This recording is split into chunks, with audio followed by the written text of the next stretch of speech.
Hello everyone, welcome to Tasty Dish by Sethu Palaniappan. இன்னைக்கு homemade masala tea powder எப்படி செய்யலான்றதை பார்க்கலாங்க.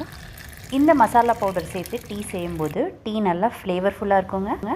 கடாயில் 1 டேபிள் ஸ்பூன் சோம்பு, பட்டை 4லேருந்து 5 துண்டு பட்டை, சுருள் பட்டை சேர்த்துக்கிட்டு இருக்கேன்.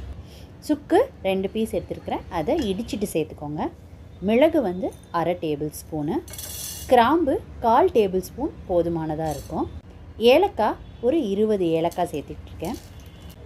இப்போ இதை ட்ரை ரோஸ்ட் பண்ணி எடுத்துக்க போகிறோங்க.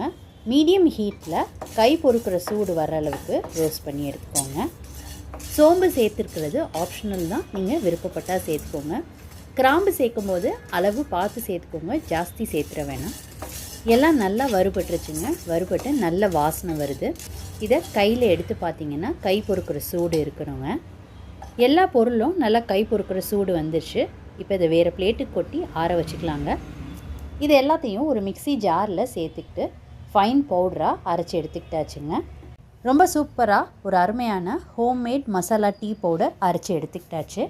மசாலா டீ போடுறதுக்கு ஒரு சாஸ் பேனில் 3/4 டம்ளர் தண்ணி சேர்த்துக்கிறேங்க. தண்ணி ஒரு கொதி வர ஆரம்பிக்கணும். வந்ததுக்கப்புறம் டீ தூள் சேர்த்துக்கிறேங்க. நான் 2.5 டேபிள் ஸ்பூன் டீ தூள் சேர்த்துக்கிட்டுருக்கேன். தண்ணி நல்லா கொதித்து டீயோட எசன்ஸ் எல்லாம் தண்ணியில் இறங்கி தண்ணி நல்லா வற்றி வந்துருச்சுங்க. இந்த ஸ்டேஜில் பால் சேர்த்துக்கலாம். நான் 2.5 டம்ளர் பால் சேர்த்துக்கிட்டு இருக்கேங்க. தேவையான அளவு பால் சேர்த்ததுக்கப்புறம் கரண்டி வச்சு கலந்து விட்டுக்கோங்க. சேர்த்துருந்த பால் நல்லா கொதித்து வர ஆரம்பிச்சிருச்சு. ஒரு தடவை நல்லா கலந்து விட்டுட்டு அரைச்சி வச்சுருக்கிற மசாலா டீ பவுடர்லேருந்து 1/2 டேபிள் ஸ்பூன் சேர்த்து நல்லா கலந்து விட்டுக்கோங்க. 2 நிமிஷம் நல்லா கொதிக்கட்டுங்க. கொதிச்சாதான் இந்த பவுடரோட எசன்ஸ் எல்லாம் டீயில் இறங்கும். அது நல்லா கொதித்து வந்ததுக்கப்புறம் டீயை வடிகட்டிக்கலாங்க. டீ செய்யும்போது நான் ஒயிட் சுகர் சேர்த்துக்கலாங்க. நாட்டு சக்கரை தான் சேர்த்துக்கிறேன். நீங்கள் சேர்க்குறதா இருந்தால் பால் சேர்க்குறதுக்கு முன்னாடி ஒயிட் சுகர் சேர்த்துக்கோங்க. நான் டீயை நல்லா ஃபில்ட்ரு பண்ணதுக்கப்புறம் நாட்டு சக்கரை சேர்த்துக்கிட்டு நல்லா கலந்து விட்டுக்குவேங்க.